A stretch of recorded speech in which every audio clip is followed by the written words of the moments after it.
Hello, everyone. I don't know if you guys can hear the music or if it is, or if only I am hearing it because I have my phones on. But I want to welcome you all to my first, well, not my first because I tried to do something a little bit earlier, but my first real ever live on YouTube. For most of you, it is the first time that you get to hear me live. I hope my I hope my voice isn't horrible, as I think it is. And so I decided to do something a little bit different because of what happened with Eurovision being cancelled and how hard it is for most of us Eurovision fans right now. Um, I have three people watching right now, so please tell me who you are.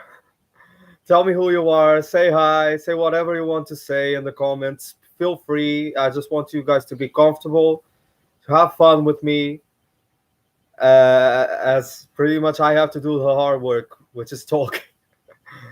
So, my dear friend Osteya from Lithuania is here. Uh, thank you so much for thank you for being a friend and for coming. Um, she says, "Don't complain about my voice."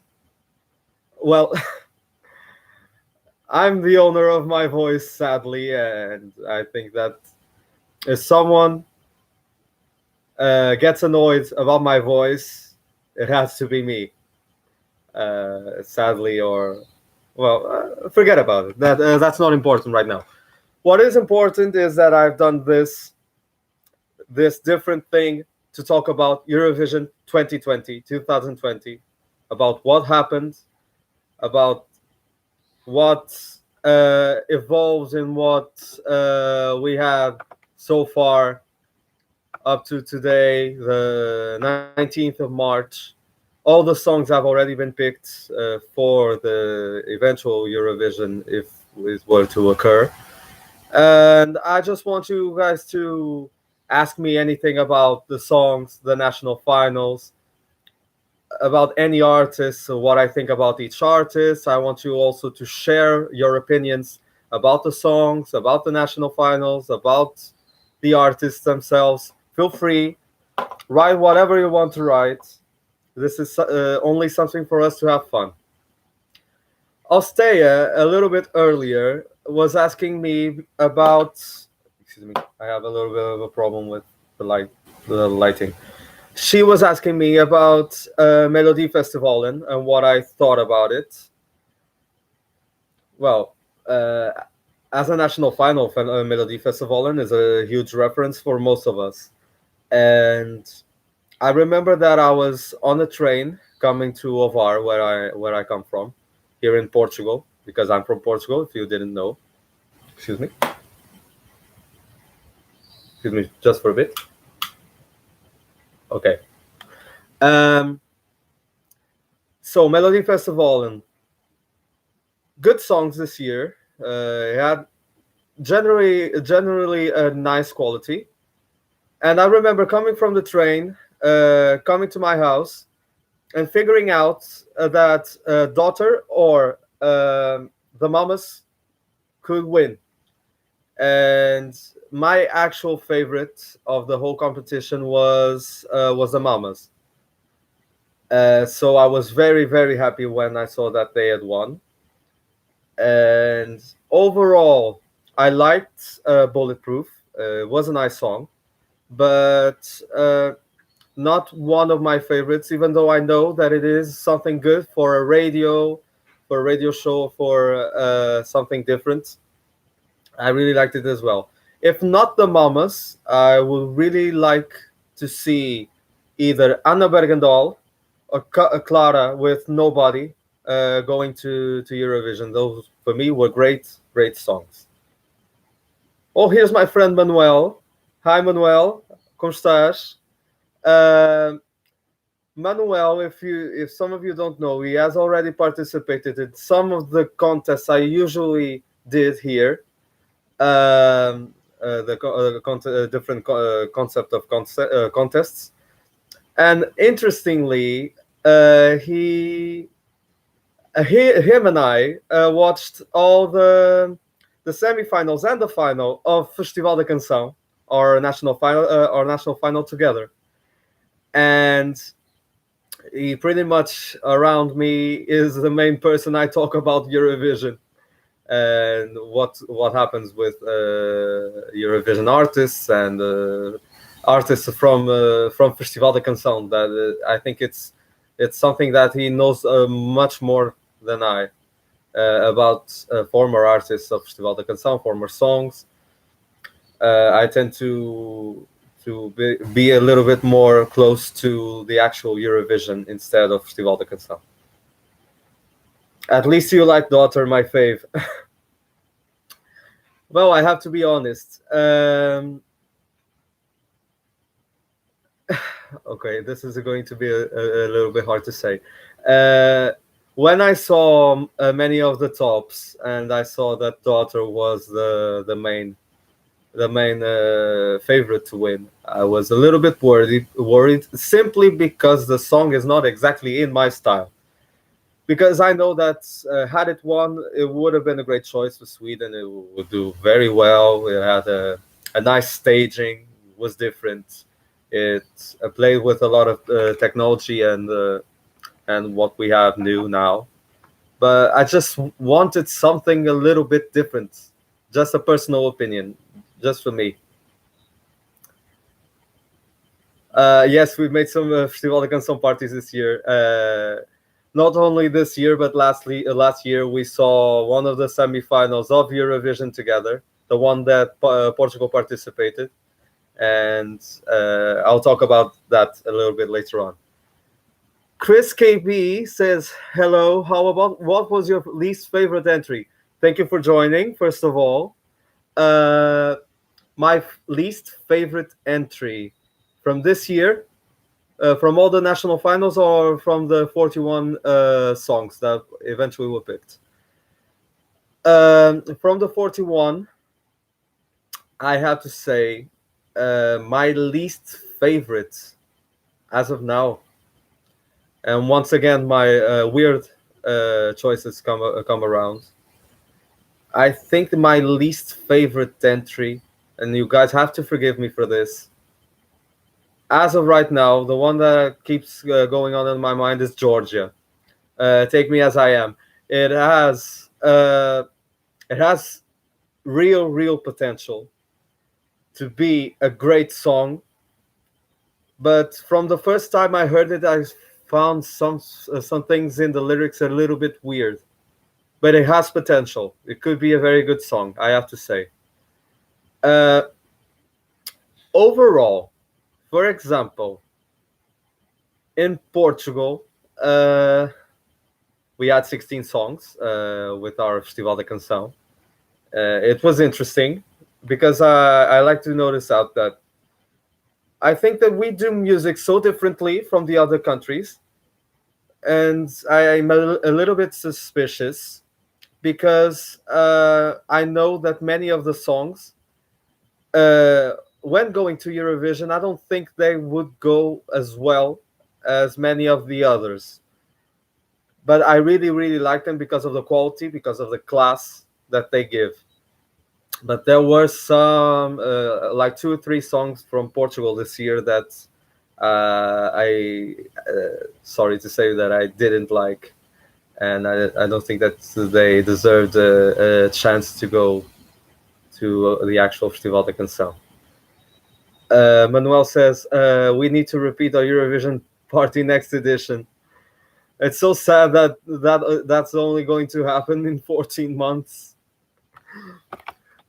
I really am sad with everything that's going on. I don't know how to explain everything that's going on in my heart and inside me. As a huge fan since 2015, I know I've been a recent fan of Eurovision, but it is something that has made a big part of my life for quite some time, and it's something that I grow. how can I explain this? It is something that has grown more and more every time I think of it. Because of it, I became a huge Eurovision fan of the 80s and the 90s. For me, those two are the best decades by far in Eurovision history. Uh, so I want you guys to comment on something with me. Do you think the live orchestra should come back to Eurovision? Like, for example, it happened this year at Dance Melody Grand Prix. I want you guys to comment on that, please, because it is something that I absolutely love. Listening to those songs with the orchestra is something I really, really enjoy. And in my perspective, I think it should come back. Chris agrees with me on Georgia. Well, I have to say I'm sorry. Don't be offended, please, because I respect the quality of each and every one. But there's ones that I love that are more in my style than others. For example, Manuel says there are some artists who said they will be representing their countries in 2021. Do you think RTP will allow Elisa to represent Portugal in 2021? Uh, it is something that has come around my mind recently. I think that he also adds, or do you think next year will happen another edition of Festival da Canção? If I can recall, in 2016, when the Eurovision was hosted in Sweden, Portugal had a Festival da Canção, but they didn't participate in Eurovision. I hope I'm not wrong, but I think it has happened sometimes. It has happened here in Portugal. That one year when the Eurovision took place and we didn't participate in it, but we still had Festival da Canção. Please tell me if I'm mistaken or not. Chris says that the orchestra is not necessary, and he thinks that the orchestra would clash with the studio track. Okay, I get what you say. It is something that is also important from my perspective. For example, with Dance Melody Grand Prix this year, I listened to all the songs in the studio. Just a minute, please. Sorry.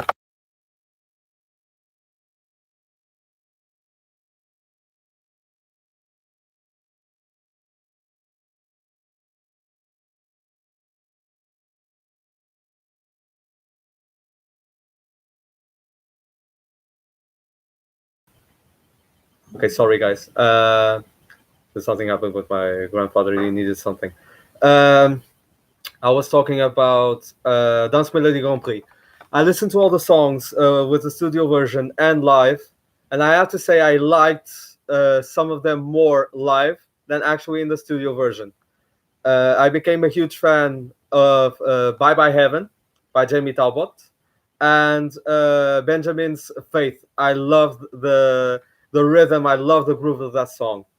Those two have grown exponentially on me. Even though I think personally, Human should have won. Even though I love Yes, Human should have won, and it was amazing, either in the studio or live. I loved that song. That was amazing. Alstea says, hard to say because some songs will not sound that great with the live orchestra, but many would. I love live music so much, so I'd say maybe. I think I agree with that opinion. I know that some of them, because of the style of music that is general right now, I know that some, when mixed with an orchestra, will not sound as great as they could sound, for example. But call me old-fashioned, but I love the idea of using all those instruments, the chords, the percussion. I love that, but I'm a little bit suspicious because I have someone in my family who's chef d'orchestre at an orchestra, really, at an association of youth with music, and he does a lot of shows all around the country, and he has done some internationally. So I think that also because of him and because of the way I grew up and the way I was educated in music, I tend to appreciate a lot live instrumentals and stuff like that. It wasn't in 2016. It was around the 90s decade. If if if it wasn't in 2016, I know. I remember in 2000 we participated, and I think it was Zana who won that year, Festival da Canção. But because of the placings of the previous years that Portugal had at Eurovision, we weren't allowed to compete. I think I think it was that happened. Chris says acoustics at the venue would be insane, though. Yeah, for people who are used, not me. For people who are used to listen to concerts with live instrumentals, with live instruments and live sounding, I think they can comment on that, saying that it is insane. It is something completely different. It is something amazing. Uh, Now, guys, I want to. I'm trying to make this a bit like a dialogue. It's not easy because I'm not used to do stuff like this. Um, I want to share my opinions with you, but I also want you to share your opinions with me. Let's talk about, let's say, the big six. Let's talk about the big six. That is Spain, France, UK, Italy, Germany, and the Netherlands. Let's talk about those songs. What do you think about them? So then I can share my opinion and maybe surprise some of you. And I'll try to leave my surprises at the end. I'll try to talk a little bit about Spain. That was one of the first songs to be announced, Universo, and I actually really like it. It is a very good song. It is not exactly my thing, but it is a style that I wouldn't mind to hear anywhere else and at any time. My only tiny little critique, and comparing to another song that actually is my favorite from the 41, the high notes. I don't know if it really adds to the song,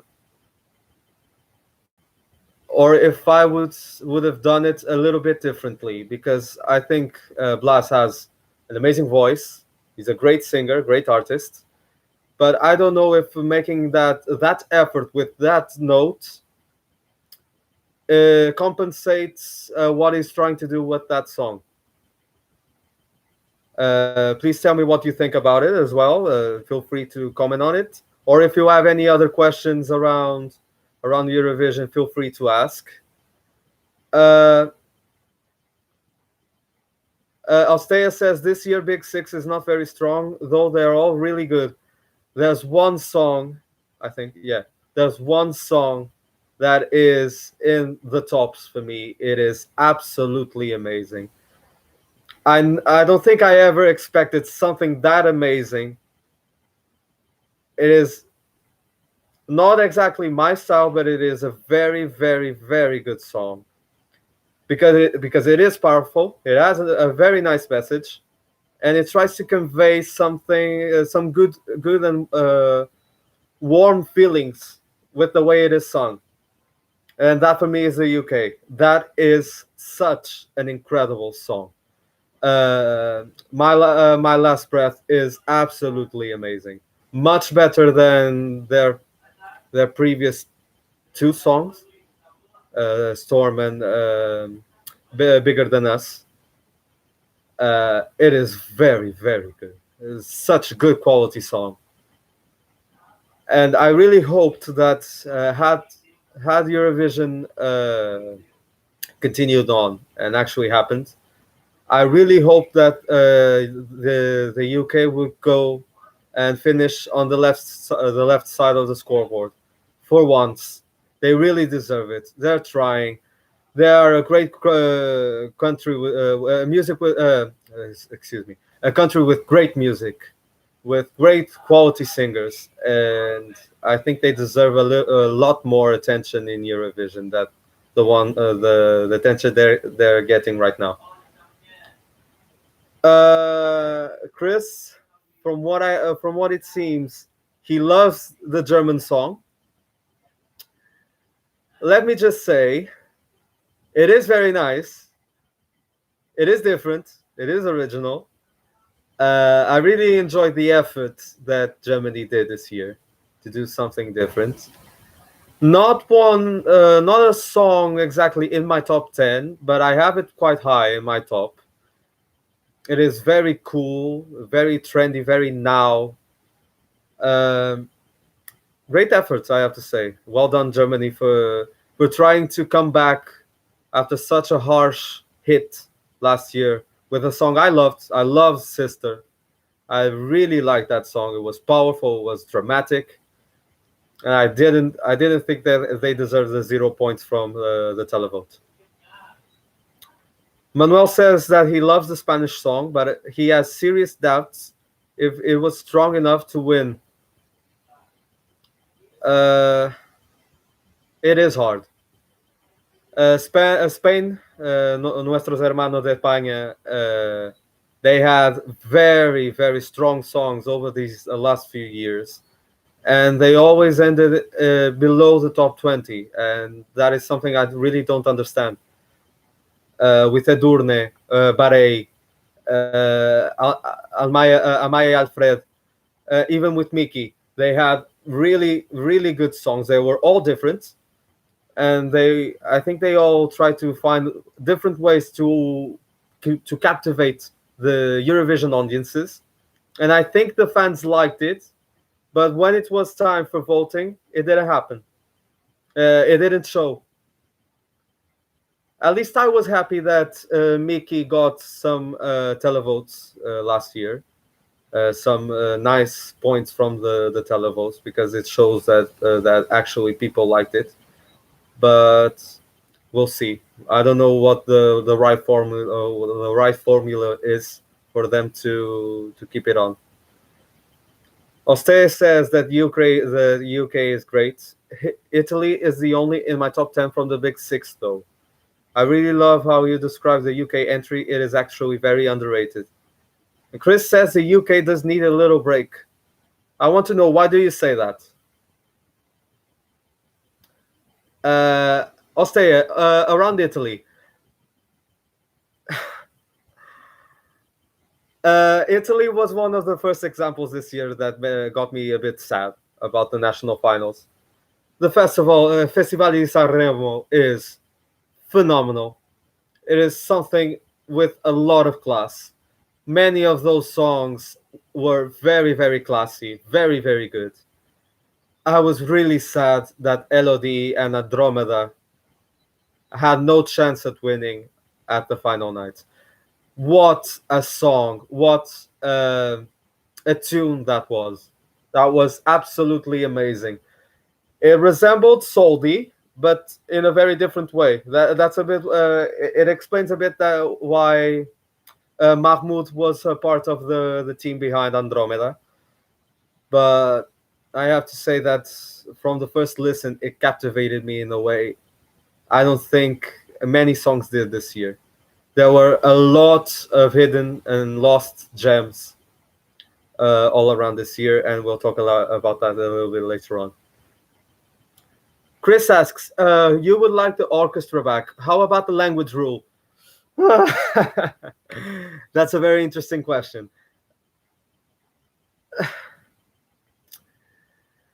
As a person from a country that keeps on sending songs in their native language, Portuguese, and being a bit suspicious and being very proud of our language, I think that I would love to get the language rule back.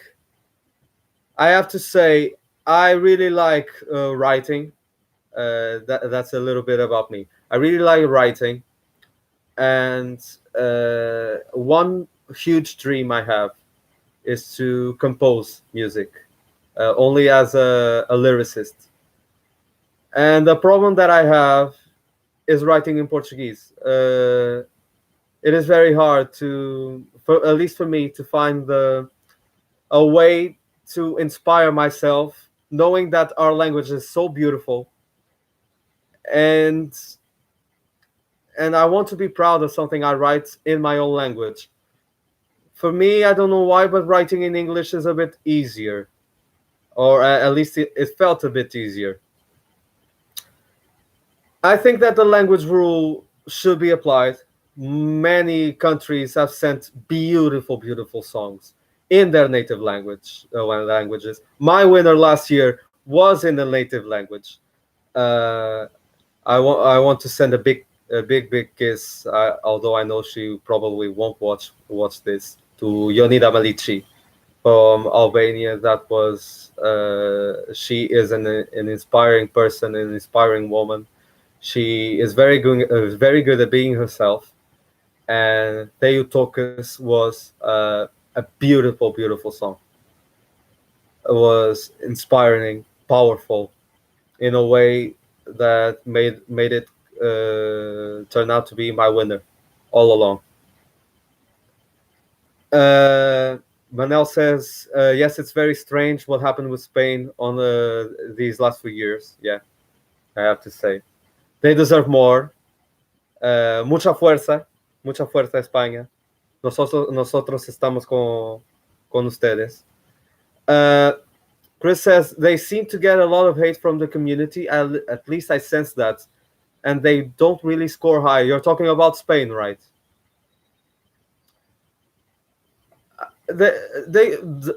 From my perspective, I don't think they get a lot of hate.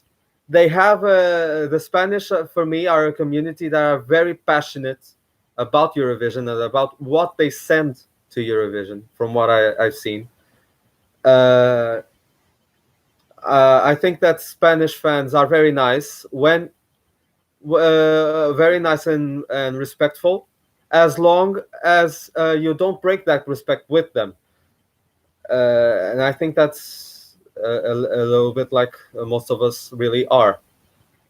From my perspective and from my knowledge, I don't really know as of right now a lot Spanish fans myself, but from what I see in other videos, I get that they are very, very nice and very passionate and very supporting of the artist and their song.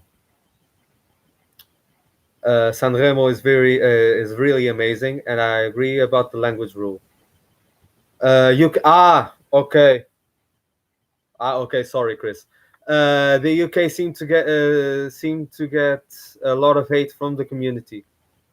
That's sad, because when you think about it, there are so many amazing and historical artists, music artists from the UK, and when you think about it, I think that the British entries tend to be different as well.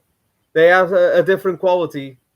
For example, I hear a song and I can fit it in with the kind of music that could be sent from the UK. I don't know if I'm explaining myself clearly enough, but I just would like to say that I usually love the British entries. I love from the past few years. I loved Molly's song, "Children of the Universe." I loved Lucy's song, "Never Give Up on You." It was amazing. Great, great songs that deserve much more, in my opinion. Very well staged as well. That's something that the UK tends to do very well, is staging. So I don't know why they supposedly get that much hate. I don't think they deserve it. About the language rule, the problem is a lot of countries send pop commercial songs that need to be sung in English so people could understand the message. Maybe if that wasn't happening. So, with that said, imagine why things happened how they happened before 1998. Why did uh, why did the UK and Ireland since the beginning of the contest up until when the language rule was cut off, saying like that? How did they always get so high? Was it because of the language? Was it because their languages was something that was easily understood by most of us? Because I tend to say, my opinion is, from 1956 to 1998, I think that some countries should be a little bit more appreciated.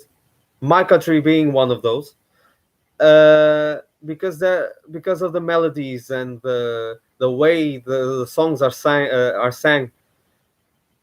I don't really imagine a lot of years where I had countries singing in English before 1998 as my winners. My for example, my Eurovision all-time favorite wasn't sung in English. Challenge for you: try to guess which one is my favorite. Some of you, at least Ostea, might know which one's my favorite. But I want to challenge you all on that, so you guys can figure out. The language rule had more sense. Don't forget, we won in 2017 with a song sang completely in Portuguese that wasn't a pop commercial song. We won for the difference. It was different. It was so different in such a unique way. I don't even know if I like the way I said this. It was so different that it stood out to most of Europe, and I think that's why we won. And I'll forever be very, very proud of Salvador Sobral and Luisa for what they did. It was something that we were struggling for 53 years, and we actually did it. And thinking of how easy it was, because we didn't need a lot of props. We didn't need a lot of preparation. Salvador is a jazz musician. He's an artist. He didn't, and something good about him is that he did every rehearsal differently, and I think that's one of the best things about jazz, and a bit why I love jazz that much, because you are free. You can do things in many different ways, and they will all sound good, sound perfect to the eyes, to the ears of the listeners. I agree with the thought about pre 1998. It is hard for me, as I became a huge fan of pre 1998 contests. I really love 1998 as well. Uh, and I know, and I don't know the languages. I don't know what many of the songs are trying to convey, but it's the way I hear the melodies. The way I hear the singers' voices. I just tend to attract to some of them a little bit more than others, and I think that's a bit of the answers behind all of us fans. I know. Shall I write? Go ahead, Los Tejas. Be comfortable. Uh, do it however you want to do it. Be comfortable. Yeah. I know. Yeah, I think you can, because Chris won't guess the obvious. It's too obvious. Try to guess it, Chris. Ostea, don't write it yet. Let Chris try to guess it. I want to know if he knows it as well, because it is very, very different. It is one of a kind, and I gained this all-time favorite 3 or 4 years ago, I think, and up until now, It still is, and I think it forever will be, because it was really so different. Uh, as you guys are trying to guess my all-time favorite, I want to know your all-time favorite from your country and from all the songs in Eurovision. I want to know that as well.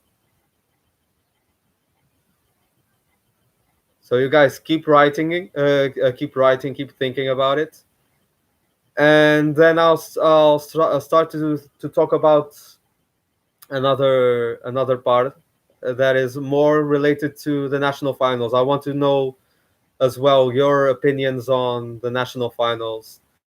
Uh, what national selections did you see? What finals got more of your attention? So please share it out with me.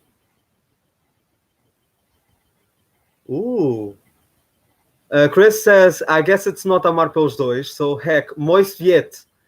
I don't know. Moist Viet represented Montenegro in 2014. It is very nice. It is a very nice song. My favorite song from Montenegro is actually Adio from Knez. It was a very very nice sounding Balkan ballad poppy song, whatever you like to call it. For me it is a Balkan ballad, but it isn't really a ballad because it is joyful. It makes you want to dance in a very different way. My favorite song, Osteya, you can try to write it, so you guys could be a little bit surprised. Osteya's one is Only Teardrops. That is one of the first Eurovision songs I think I ever listened to. Since I became a fan, that is one of the songs I started to listen. It is, excuse me, it is a great winner. I remember from this year listening for a long time to Only Teardrops and Gravity by Zlata Ognevich, representing Ukraine, that got third place. Third? Third place? Third or second? Wait. Wait. Now I'm confused. Got third place, I think. Second was Azerbaijan. Hmm.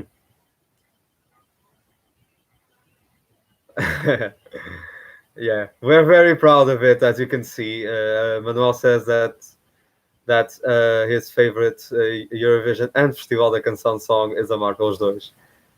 It is a song that really touched most of us. It is a song that made us gain a little bit more knowledge and more attention to the actual Eurovision because of the bad placings that we were getting the previous years. I think that many people stopped being so attached to the contest as I think they became after Salvador won. I think we needed that win in order to have it a little bit more close to us. Actually, finding out what it is to host a contest, the feeling behind meeting all the fans and having the artists more close to us, and I think we needed that. For God's sake, it took the 53 years for us to win. Third place. Okay, my favorite Eurovision song from all time is Nocturne by Secret Garden, that represented Norway in 1995. Uh, I don't think I have words for it. For a song that only had 24 words to touch me in the way that it touched, it melts my heart every time I listen to it, even now. What an astounding winner. For me, like Amar pelos dois, it touched so many people because of the way it was so different. Uh, It was so different. It was so beautiful, so simplistic, and with such a great melody. And that's why I keep it very close to my heart right until now. I listened to it 2 days ago. I listened to the English version with the English lyrics, and the English lyrics are also very good. But the one in Norwegian is absolutely amazing. Uh, Manuel says it opened all the main news TV shows in Portuguese TV. You're talking about the day after when we won, right? When we won and when the yeah, it is to be expected for the song to be that popular around television after it won such a contest, and it was first page in all national newspapers. Yeah, I don't know if it happens in your countries as well. When a song gets well placed at Eurovision, if it gets that much attention on social media and on traditional media. I don't know if that usually happens as well. Excuse me. Chris was surprised from what I see when I talked about Nocturne. Yes, Nocturne is great. I totally agree. But I was tripped up with you saying that it was in a native language when it was mostly violin, because it had to have at least a little bit in a little bit of it sung, or else it wouldn't be possible to be a Eurovision song. Because from what I know, I think it wasn't supposed to be a song with lyrics, but they had to include them in order to compete at Eurovision. I think that's what happened back then. But it really is special for me. Very, very special. Yes, I know that was the rule. Yeah. Let's not talk about national finals. What did you guys see? What are your opinions on the winners, on some lost gems? What for you are the lost gems of Eurovision 2020? And feel free to talk about it, to write about it. I'll start out by mentioning Festival da Canção, that was indeed different, and Manuel knows that because I saw the three shows with him.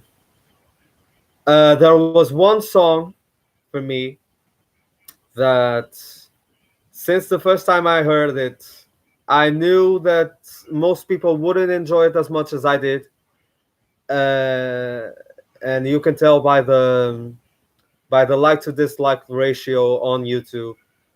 But since I'm a huge fan of jazz and that kind of music, I really loved Agora, which competed in the first semifinal by the group Jazz. Uh, it was a great, great song. Huge, huge melody. Uh, if I could have an instrumental version of it, I would gladly keep it to myself. I would gladly buy it with pleasure. I really, really love the studio version. It is absolutely amazing.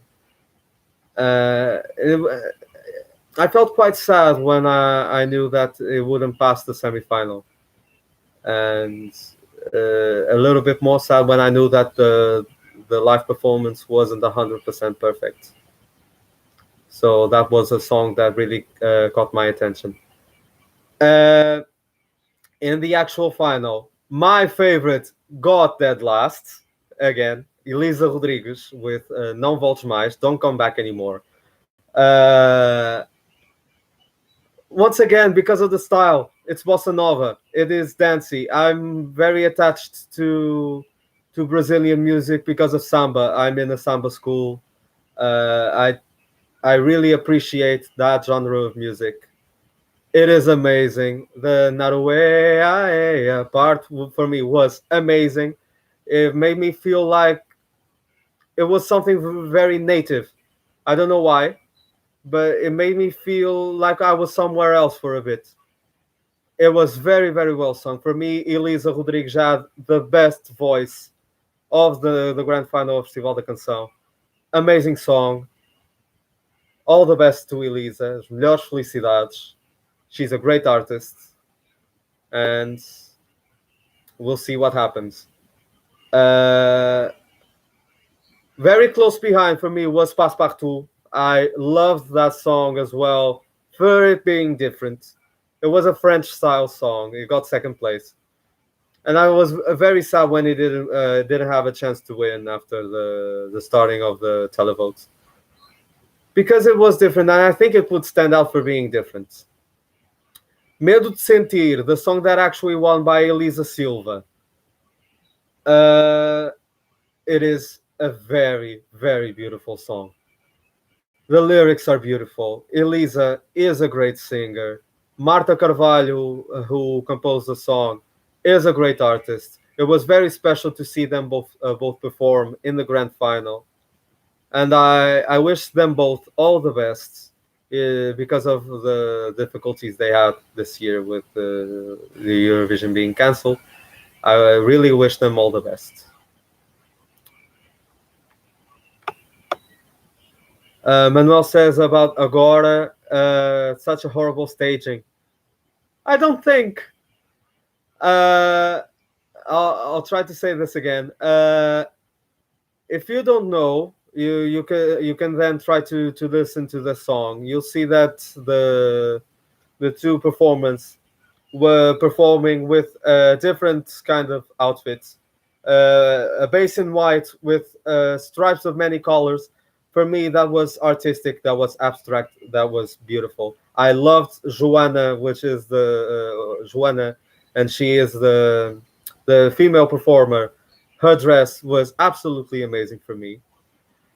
So I don't think that the staging was that bad. They blew everything with the handmade megaphone. I was expecting something different. I know that in the studio version, the Zeka's voice had a bit of an effect during that part. I didn't think they would use that megaphone in the live performance. It was new, it was different, but for me, sadly, I don't think it was the best thing for them because I really love the song. I really, really love the song, and I had in my faith that they would do an amazing performance, and that they could get the eye of the juries and at least go through to the final. But it didn't happen, and it may be sad, but things like these happen. What else can you say? Ostea says that Medo de Sentir was my favorite and one of my favorites of the Eurovision. Thank you, my darling. Uh, in the middle of a Eurovision contest with so many ballads, for me, I have to say there are many, many ballads this year.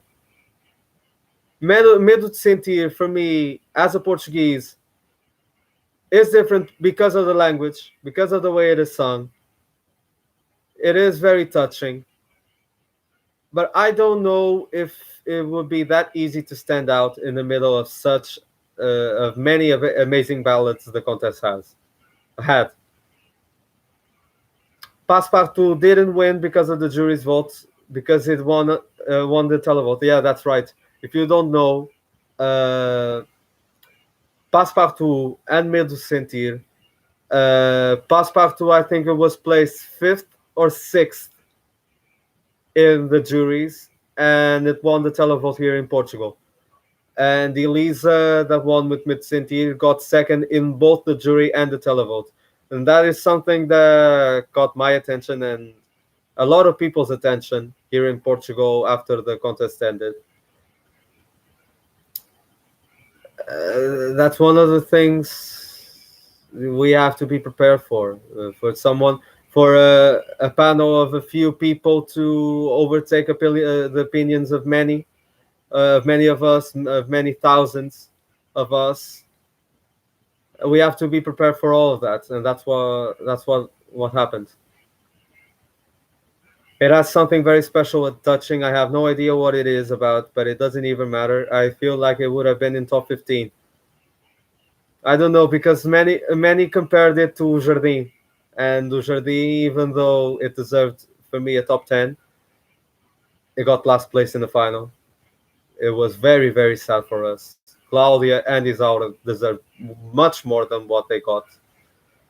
It was sad times. It was a sad time for us, knowing that we had such work with preparing the Eurovision, with choosing a great song for the Eurovision, being hosts of the contest, and then getting last place. For us, it was very, very hard. Yes, if Mid Sentir goes to Eurovision next year, they need to work on staging. But I don't think that is allowed because, from what I see, and I know that the rules say that the Eurovision song can't have been performed before September of the previous year. So I don't think that the songs, even though this is the first time they canceled the contest, I don't think they are allowed to sing the exact same songs the year after. I don't know if that's going to happen this year since this is an exception, but we'll have to see. Agree about o Jardim, for me personally, even better than Amar pelos dois. Sorry, guys. I agree. I love o Jardim. It had a very special message, at least for Isaura. The song was about her grandmother who had passed away at the time. It was a personal song, a personal music. And for me, it deserved a lot more. And let's keep it at that. Now I want to hear more about your opinions, about what you guys think happened that for you was wrong with any national final, so I can comment on that as well. So we can also uh, share our opinions about that as well, because there are many songs for me this year that deserve to go to Eurovision and they didn't. So this year was a little bit hard for me to stay in touch of pretty much all the national finals, and being disappointed with some of the not disappointed, being a bit sad that some of the songs weren't picked, but still being happy with the songs that actually won. But but even though I know I have a weird taste, I was also surprised with some of the songs that were my favorites, and pretty much no one else had the same opinions as me. But knowing that they got very high at their respective national finals. For me, two great examples of that are Norway and Estonia. I'll come to that in a minute.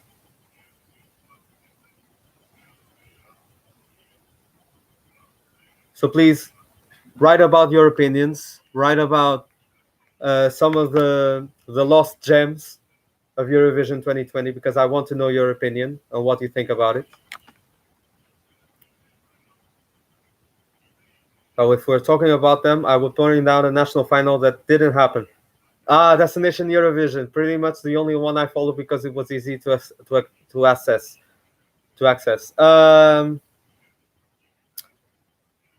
Well, Destination Eurovision over the past 2 years. Manuel, if you don't know this, I think you know. It is the French national selection that elected Merci and Roy for France. I was sad when they announced that they would go internal for this year. But when I found out that the artist that was going to be selected, I was hopeful because of the style of music he's connected to. I think it was going to be touching. It was going to be different. I was picturing Tom Leeb with a guitar playing on stage, something very personal, very quiet, very dreamy, per se. It was a national final that I really, really enjoyed, and I really paid attention to these past few years when it happened. And there were also some lost gems last year, from what I know, because Roi at that time wasn't my favorite at all. I was a little bit disappointed that it had won, but it grew on me. I really respect Bilal as an artist, as a person, and I really respected the performance that he did at Eurovision. I really liked it. It was special. It was different, and I was happy that they didn't get that bad of a scoring. They got 16th, I think. It isn't that bad, even though France had begun to rise since 2016 with Amir. It was their worst placing over from these past 4 years. It was, but it was still good. It was still a worthy placing for that song, at least for me. Uh, but about this year, what songs for you do you think deserved to be at Eurovision, and why? I want you guys to comment on that, to give me some examples of the songs, as I'll comment on one of the two countries that disappointed me disappointed me at the time the most, and one of them is Norway, and I'll tell you why.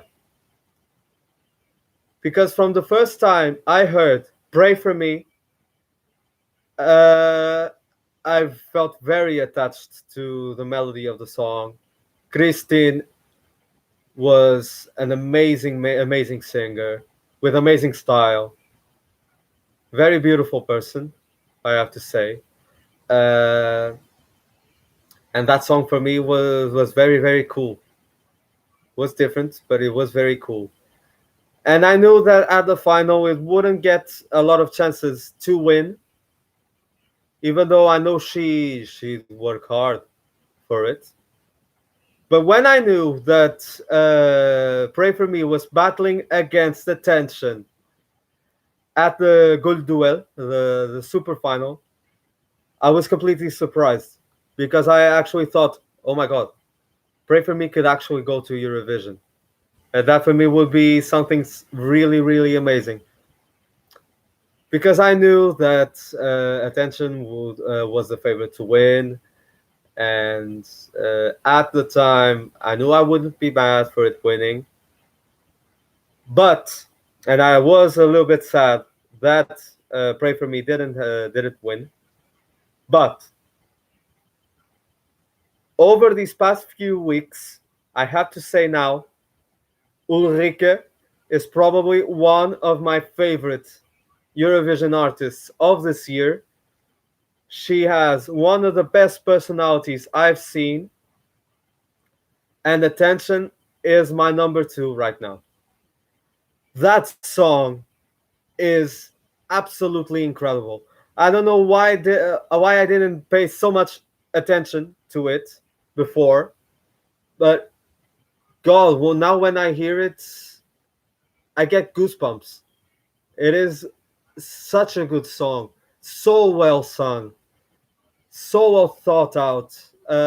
You could tell that Kjetil Morland had a had a part in that song. It was really really amazing, I have to say. And now I'm very happy that she got picked. That she got picked, but at the same time, very sad that it will be hard now for her to compete. Even though I know that that's something that she wanted, she really wanted. Ostea says, "Pray for Me has great music, but I don't like the lyrics. While Attention is my favorite of the whole ESC 2020." Yeah, yes, agree about Ulrike. Yeah, the lyrics. I get why. why some may not particular. Sorry, my English is not perfect. Why someone might not really enjoy the lyrics, but I really I really liked them from the first time I heard it. Yeah, it resembles a lot to some of the current music we hear on the radio. The lyrics are a bit in that genre, but usually I tend to enjoy a song more because of its melody than its lyrics. And the melody of "Pray for Me" was just so cool that it made it go very high from the beginning for me. I want to hear more about your opinions about some of the songs you thought deserved to go to Eurovision, but they didn't. I don't. Please don't take this to a bad side, but I don't want to. I don't want this to be a like a monologue. I know this is the first time I do something like this, and we've been here for an hour, and I have to thank you all for being so close for all this time and not being uh, as of right now. I think you are tired of hearing my voice, uh, but it is something different. We're going through some hard times, and I just wanted to stay in touch with you in a different way. I wanted to share a bit more about me, who I am, because I've been making YouTube videos for some years, but I've never actually done something that really included my voice and who I was as a person. Me, for example, me speaking out to you as I'm doing it right now. And I think this is a perfect time to say to you all, don't be afraid to be who you are. Don't be afraid to have fun, to express yourself. And for example, for me, knowing that I have weird tastes, that I'm different, I actually get proud of me because I have those weird tastes, and because I liked the weird stuff I like, because I just tend to be me, and I know that I get to enjoy some opportunities uh, that are unusual to enjoy, but it's my life. I enjoy them the way I have to, or else I think I would be lost in this world. And we have to be strong more than ever because of what's happening with the damn virus. Uh, trying as much to stay home, to be careful, to enjoy your time at home the way you have to enjoy it. Don't be afraid. Uh, just have fun. Just be who you are, and and life moves on, and better comes will come. Better times will come. Sorry.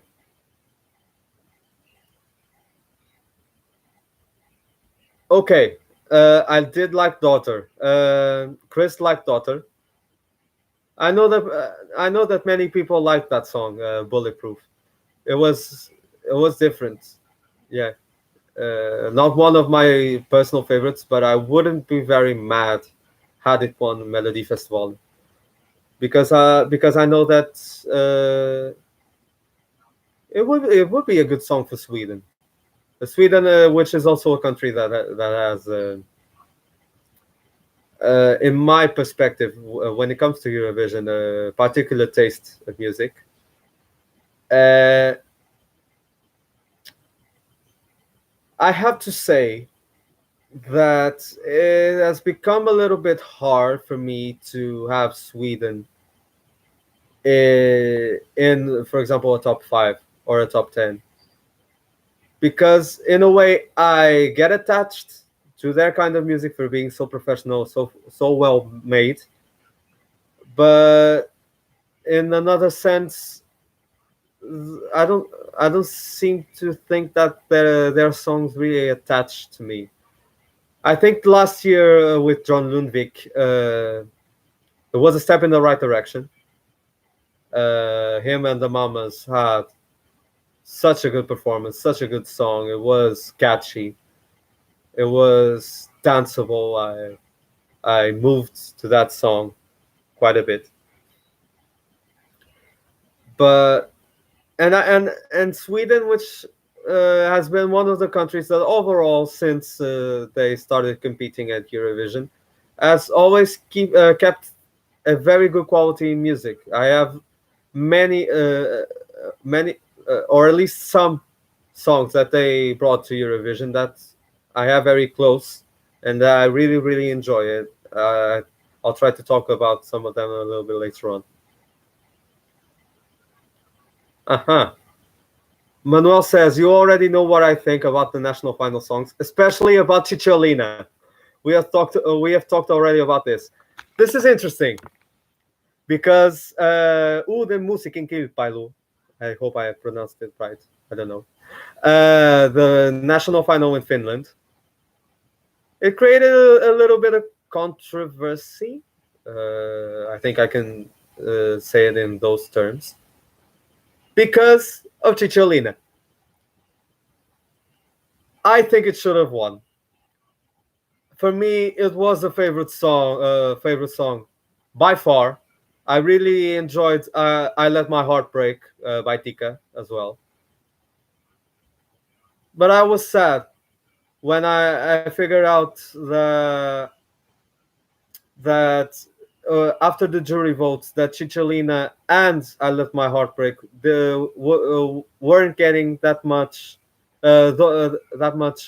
voting from the juries, knowing it was hard for them to have a chance at winning. For me, it was hard because I was imagining, what if not them? What else could go for Finland? I have no idea. And Axel's song, I liked it. It is nice, but it is one of my least favorites of the 41 that were picked.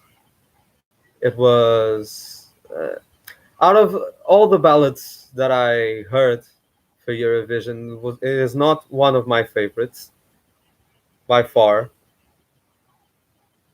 Excuse me. It wasn't one of the ones that stood out the most for me. I don't know if you guys agree on that or not. I really hoped Cicciolina would have won because it was different. What do you think about "Beautiful Lie" by Jakub Tuisk? I really hope I didn't mess up. I'm sorry, I messed up the pronunciation. Um, it was a very good song. I know that some people compared it to Arcade. I see few similarities between both those songs, but it was still a very worthy winning. It would have been still a very worthy winner of Estilal. My actual favorite from that national final is "Right About Me" by Annette and Freddy. Uh, and when I knew that it got to the super final as well with Jakub and Uku, I was very happy because I didn't think at all that it would spark that much attention. Uh, it's jazz. It's the type of music I most enjoy listening to. So I knew that after I listened that song for the first time, I knew I had to love it, and I really do. It's one of the songs I listen most. I listen to the most. It was very good, and also, contrary to most people's opinions, I really liked Uku's song from this year. I really like Estonia's song, and I'm not mad at all that it won over Jakub and Annette Freddy. I'm not mad at all. I think it was a very worthy winner. I know that Uku had tried to participate at Eurovision for many years. I think it was a good song for to give him that opportunity. And I know that he will get a free straight pass to the semifinals at STLAW 2021. And so, with that, I wish him all the best of luck. And I hope that Annette and Freddie will participate again with another jazz song so that they can be my winners again. Okay? Okay. Unpopular opinion, Axel was my favorite of UMK and one of my favorites at ESC 2020. That's a little bit to me why I say I have weird tastes. I know it's a nice song, but it didn't get my eye as much as some other songs in that genre. I have to say, and that's why I think that the national final, the UMK, comparing to other finals of the competition, I think this one for me was quite weak. There wasn't really a song that I absolutely loved from the first listen. I really liked Chicholin, of course. I Let My Heart Break. I like those songs. But for example, in 2016, there were two songs that I really, really, absolutely loved back then. I really love them now as well. One of them was Sandia, the one that won "Sing It Away." That song for me is really, really dancey. It is very, very catchy as well. Amazing song, and because of the style, I loved. What's her name? Oh God, I forgot. I know the song, but I forgot the artist's name. Um, the song's name is "I Ain't Got Time for Boys." It was the jazzy song. Stella Christine? Yeah, I think it's Stella Christine. Another one. That's here. Another one. No, no more words to say. It's for you. Exactly the similarity to Arcade or When the Party's Over by Billie Eilish is why I'm not a big fan of Beautiful Lie. Uku was my favorite. Yes, I really liked What Love Is from the first time I heard it. Estonia have many, many strong songs this year. And I know I might get a little bit of hate for this, but I don't know. I know I pretty much don't know nothing about Billie Eilish's music. I don't know why. That's why I say I have weird tastes. Eh, it's hard for current artists to really catch my thoughts and being a part of the daily music I listen to, because simply for the way I think about music and the way I listen to music on a daily basis. I respect the genre because I have a clear, somewhat of a clear idea that Billie Eilish's music inspired Romania's and Bulgaria's entries for this year. I have a vague idea about that, and I enjoyed both of those songs. They're very good songs, but it's not something I could really feel comfortable talking about because I'm not really into that style of music. Now I want to talk about Iceland. Because of them, I feel very torn up between two entries, and I think you might know or you might imagine what those entries are. I am so incredibly happy that Tadi and Gagna Magnet won. It's a struggle to say this name.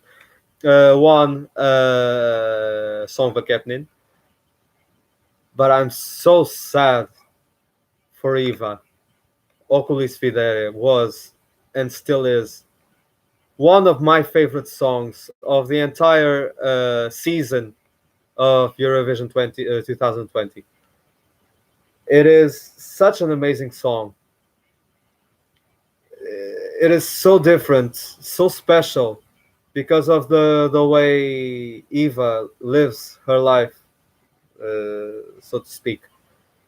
The way she sings it, she's so young, and she has the and she with her team have the idea of making such a special performance with such a message, talking about one of the problems in her one of the problems not one of the problems but one of the situations her life is built on, and making it so touching for all of us. I have that song very close and dear to my heart. I think I will always have, and I hope that Eva Marin will have the attention she deserves, and have another crack at Songvakenin to try for Eurovision with another song like Oculis Videre. Beautiful song. Very happy for Dadi, but it kind of broke my heart when I knew that Eva wouldn't even get to the super final. That's pretty much what I have to say about Sova Kepnin. And also, Echo is amazing.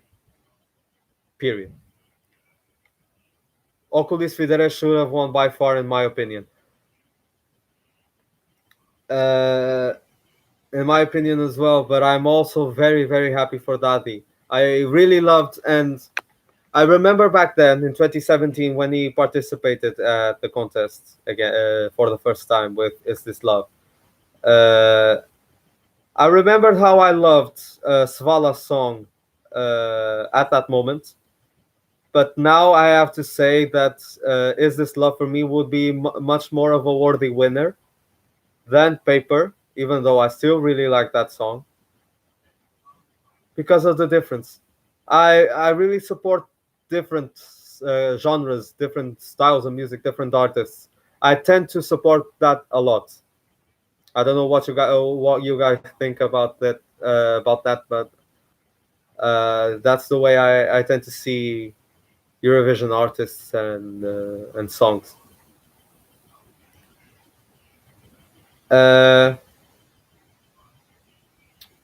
okay, so let's talk now a little bit more about Eurovision, and I want you guys to keep writing your opinions, and whoever's watching this live after this is transmitted really live, I want you guys to keep commenting. Feel free to comment. I'll try to answer whatever comes up after this is published. But as of right now, I want to know about Eurovision. Your top three, your top five, your top songs, your favorite songs. I want to know them all. I want you guys to share it with me. And as you guys are writing your opinions, I want you guys to share your opinions with me. I'll talk about some of the songs that weren't that. In other words, some of the songs that are highly appreciated within the Eurovision community, but that I personally don't feel that attached to. In other words, me standing out from the rest and being hateful, not hateful, but being a bit of a creep with some Eurovision songs.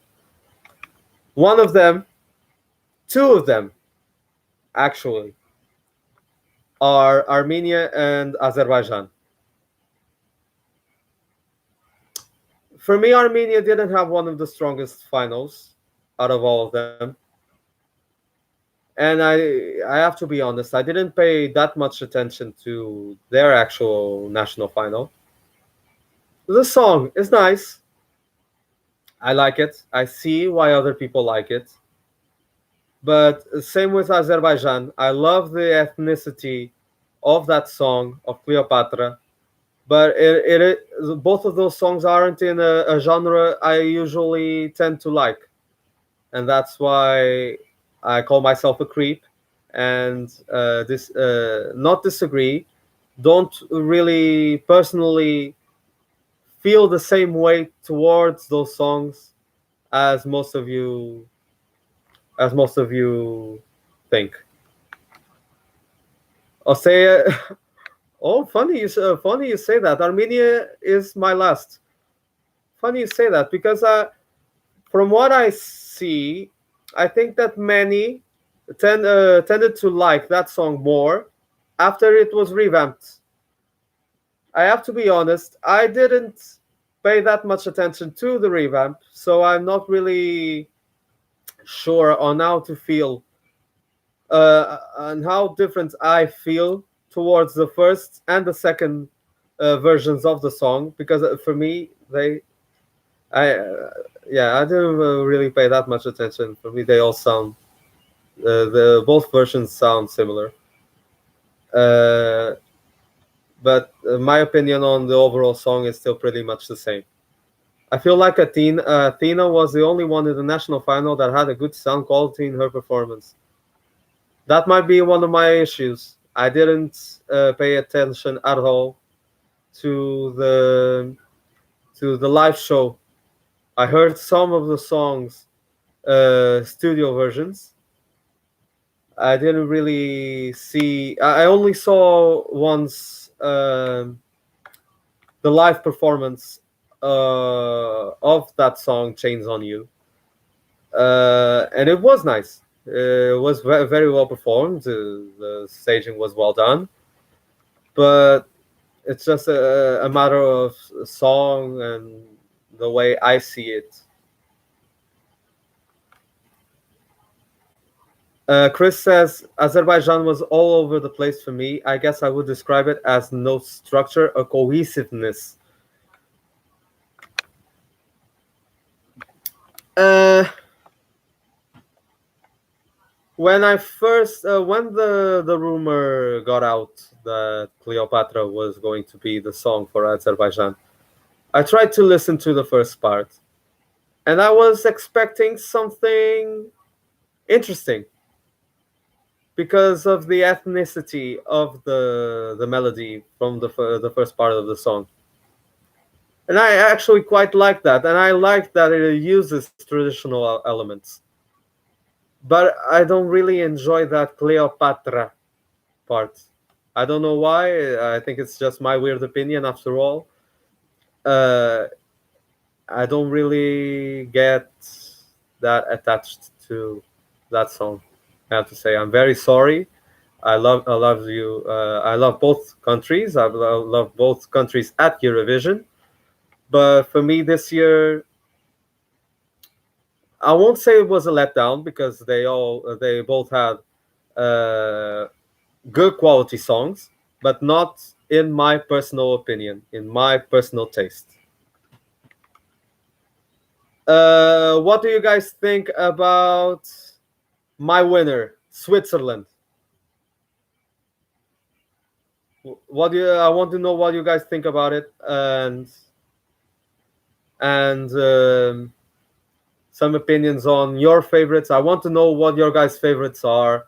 I want guys to ask me my opinions on some of your favorites and some other countries. I want you guys to keep asking me. Feel comfortable. I'll try to answer them as quickly as I can. Switzerland is I'll stay as second favorite. I love it so much. What can I say? Amazing. What a song. It took Switzerland 10 years to send a song in French, and to send a song in French that good, that powerful, that is one of the best efforts. Amazing song, amazing feel, amazing melody, amazing voice. I have to say, it is a shame that Eurovision 2020 is not happening because I would love to see that song getting a high placing, just as She Got Me got last year. That chant in the dark background in the music video kills it for me. Uh, yeah. Um, I'm sorry, but Okay, I now it's a bit unfair for me to to talk about those songs as some of my least favorites because I don't really I don't think I really paid attention to that chant. I have to say, I think I'll have to pay more attention to it to see if I actually like it or not. But I pay attention to that Cleopatra part, and I don't really it doesn't really get my attention. I have to say. Um, Another one I really enjoy. I have it in my top three or top five, I think, and it is a very big shame that it isn't participating. For me, it's Poland. Alicia's song "Empires." What I don't really know how to explain it. It is a song that could easily be featured as a James Bond soundtrack song. I think we can call it that way. And I tend to love James Bond like songs. I loved and A Matter of Time was my winner in 2018. The song sung by Senek from Belgium was my favorite by far. Both that and Merci were my two biggest favorites from the contest back in 2018. This year, Poland is absolutely amazing. For 17 years of age, Alicia has a spectacular voice, and the music video is very well done. Conveys the message very well. But I have to say, when I hear that song, I tend to go to hear the national performance more because of something I tend to miss in the official video, which is a bit of that power of the instrumentals, of the violin, of the drums. I tend to feel I tend to feel that it hasn't got enough of it. I don't know if live at Eurovision it would have they would have worked on putting the music a little bit higher, a little bit louder. Excuse me, but I think that the way she performed it at the national final, with the way the music was played, that was absolutely amazing. And I want to know your opinion also on that. I want you guys to talk to me and say what your favorites are. Feel free, write it all out. Uh, I want to comment on your favorites as well.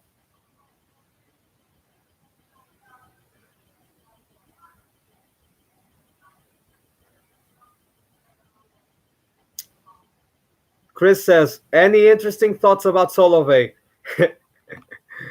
That is so cool. Vidbir has had one very good national final this year. It was a very good national final, and I loved some of the songs in that national final. I loved "Drown Me Down." I loved "Call for Love." I loved "99." I think that's the name of the song. Solove, amazing winner. I have to say, it is very different. I don't think I would ever be thinking that Ukraine would send such a song like that. But I was very happy when it got selected. It is very different. It kind of weirdly reminds me of Tulia's song from last year from Poland because of the sound of the voice. It is different, but at the same time, I don't know if that's called white chanting or something like that. It is very traditional, modern at the same time. Very good song. I really really like it, and I hope that I think they're representing Ukraine at Eurovision next year. I hope that they send something like Solove, different but similar, because that was a very good genre, a very good choice of style of song. Totally agree. The lyrics, when translated, made it have so much meaning for me. I actually don't know the. I haven't checked that out. I didn't check the translation of the song. I think that when I do that, I'll get that same feeling. I truly believe that I'll agree with that. So thank you, Chris, for giving me the idea. I was happy with that choice. I don't. I think that "Draw Me Down" didn't even pass the semifinal, but I really like that song. I think that was my winner of that of Vidbir. I think that was my winner. Um, One thing I didn't particularly enjoy about that song when performed live, was the way the English was pronounced. I think it could be better, but I still really love the song. The voices were there, very well sung. I have to congratulate Ukraine on that, for sending something so, but for showing us songs with great quality. That's what I have to say.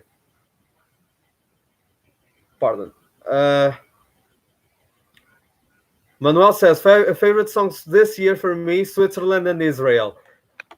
I have to say now, Israel was a song I always Israel song was a song that I always liked, but now, as days go by, I have to say that it is growing more and more. I love that song now, Fikr Livi. The way it makes me feel, the this is one of those examples when where it seems that it's more than one song mixed together, but it works. It all matches so well. The way she sings it, the four languages she sings it in, it's all amazing, so well done. I have to say, such a good effort after their win with Toy, and after sending such an emotional song like Home. I have to say it is an amazing song. Fikr Libi deserved also for me to have a chance at Eurovision. My third place is Malta. Back then, when I saw the Junior Eurovision that Destiny won, I was one of the ones that hoped that Destiny, when she grew older, she would have a chance to compete at the adult Eurovision, and she did, get that chance. And I was so happy that she won X Factor Malta in order to get the chance to compete at Eurovision. And I think that that song fit her like a glove. It fit her perfectly. I wouldn't imagine personally I wouldn't imagine a better style of song for Destiny as the one it was chosen to for her to sing. The I think those both styles of her singing and the song itself both match very well. And it is a song now that is in my top 10 as well. So for me, it was a very good choice. One other song I want to comment on, uh, but I want you all to keep sharing your opinions for me to comment. I want to talk about Belgium. When I found out that Hooverphonic were representing the country, I was very excited. I think that there were the artists I was most excited to hear the actual song. And when Release Me was released, what can I say? At that time, it was my favorite. I was expecting something different from them, I have to say. I was expecting something I think I would adore even more. but I really freaking adore that song. It is absolutely beautiful. It is a genre sits close, very very close to me. Um, the way it's so simple. I like how some might call it repetitive, but I like how it is repeated. I like how it isn't only one verse that is being sung many times throughout the song. I like that it is one big chunk of it that is being repeated throughout the song. We had one song here in Portugal 2 years ago at Festival da Canção 2018 that made me feel a little bit like that. Yeah, I would love if you guys had the chance to hear it in the future. That was a song Bandeira Azul by Maria Inês Paris. It was a bossa nova like song with two parts, and I think they were repeated twice, two big parts, and they were repeated, and that made the whole song. And for me, that was absolutely amazing as well. Chris says, I didn't know much about Hooverphonic, but because of the reaction from everyone else, I had high hopes. Then after the first listen, disappointment. Apologies. Don't be sorry at all. I completely accept and like to see your opinion on it, because I also, in a way, I felt that. I won't say I felt disappointed, because knowing their style of music, I would very hardly be disappointed with any song that they would send. I only felt I was expecting something different from them. That's pretty much it. But I remember that when I first heard that song, I had it on repeat for around 45 minutes, and I think that's a sign that I really really loved the song, and I have it dear in my heart, in my top 10. But I admit I didn't research them beforehand. I didn't know them as well, but when I heard that they were representing Belgium, I tried to listen some of their music beforehand, and I was very very impressed, because it was a style that isn't very usual as of now, as of these past few years. And they sing in a genre of music that I really really enjoy. So I knew that, imagining that most countries will go for either for ballads or for the radio style songs or for club like songs. I knew that having something different, like the genre of music that Hooverphonic represents, I know that it will go very well for me, and that I will really really enjoy, and that's pretty much what happened. It would be very very hard for them to disappoint me with any kind of song that was theirs, really, in their personality, in their interpretation of being who they are. I knew I would obviously like that song, and I did, and I still do now. I think it is very very beautiful, and I hope for the best for them. Yeah, Bandeira Azul. Yeah, Manuel, since he's from my hometown as well, he knows that song, and he agrees with me on that. If you like that kind of music, I think you will enjoy it, because it's simple, but it is beautiful. It is. Let me try to explain. It is a song that could very easily be heard at a bar in the sunset, at the end of a long day, while drinking a gin and tonic, which is my favorite, my election. If you like gin and tonic, go for it. I love gin and tonic. Um, that's pretty much it. Yeah, it's a very beautiful song in my genre, in my likings. So I have to say, It's very, very good. Uh, I'll have to thank you guys so much for being with me for this long. 1 hour 40 minutes. I didn't expect at all that I will be making a live for that long for the first time. And I don't know if you want me in the future to do things like these, like this, because I really, really enjoyed doing this. If you want, please tell me. Please talk to me. Follow me on my social media here on YouTube. Message me as much as you want, with attention, with moderation, of course. But I want when I created YouTube, I wanted you guys to feel comfortable, to feel like you were respected, like your opinions were respected as well. And I want you guys to respect that my opinions usually are different, and that I tend to not get really appreciated by some because of the way I feel about certain things and certain songs.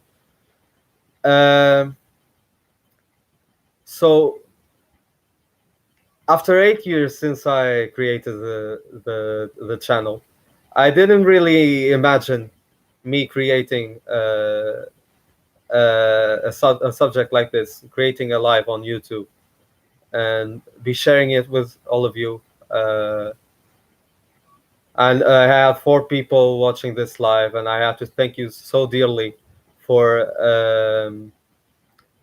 for joining me, for spending this time with me. And since you guys liked it, and I hope you really, really liked it, I'll try to do something like this in the near future, to talk about other things about Eurovision, talk about what's going on, or talking about other stuff, other kinds of music. I would love to know what you guys usually listen. I would love to get a little bit more cultured in the type of music you guys hear. And I would also really like to share my kind of music, what I usually hear with you, especially in these times when it is hard to find ways to continuously keep ourselves entertained. Uh, so I really, really hope that you liked this idea. I hope to do this soon, and I hope that more people could join, could stay with us, share experience with me. I hope that next time will be a little bit better, because this was the first time, and I imagine that many things have gone wrong, but this was natural for me. It was natural, and oh wait, I see one more question here. Manuel, about cubismo enviesado. Uh, that song was one of the participating songs at Festival da Canção this year by Judas. And I remember that the first time I heard it, I really, really liked it. I really liked the melody. It was something like techno. I don't really know the genre. I really liked it. But when I saw it live, I didn't really expect to see what I saw. It was different, and in a way I liked it, but I knew that it wouldn't go through to the grand final and had that big of a chance at Festival da Canção. That's my opinion. Uh, okay, guys, so I have to go. Once again, thank you so much for being here with me, for sharing your thoughts, for staying close, for not being afraid to ask me questions about Eurovision and about the national finals, about what's going on. Stay strong, uh, stay tough, stay together. Hopefully, in the near future, I'll do something like this again, and I'll let you guys know. Uh, be free, uh, be happy. That's the biggest advice I can give to all of you. So again, thank you so much. Uh, I'll see you next time. Enjoy music, enjoy Eurovision, because music and arts are all ours. Thank you so much for watching. Bye bye.